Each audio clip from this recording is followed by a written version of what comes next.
Kilig na kilig ang kapamilya actress na si Andrea Brillantes sa bago niyang crush na siyang nagbibigay kulay at excitement sa kanyang buhay ngayon. Ang lalaking ito raw ang dahilan kung bakit maraming nagsasabing blooming siya ngayon at mukhang very happy sa kanyang personal life.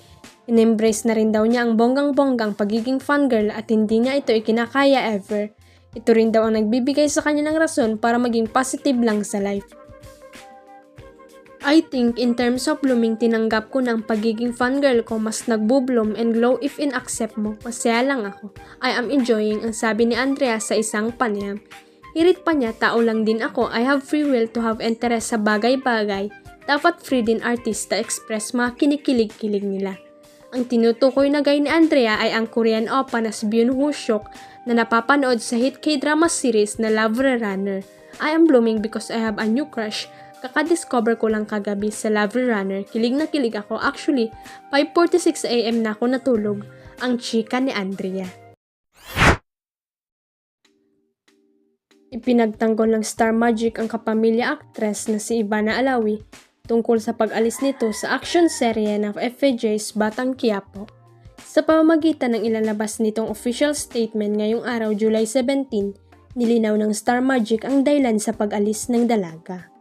Pinabulaanan rin nila ang mga kumakalat na chikang dahil raw sa attitude nito at kasama ang ayaw makatrabaho kaya nagdesisyon itong mag-exit sa serye.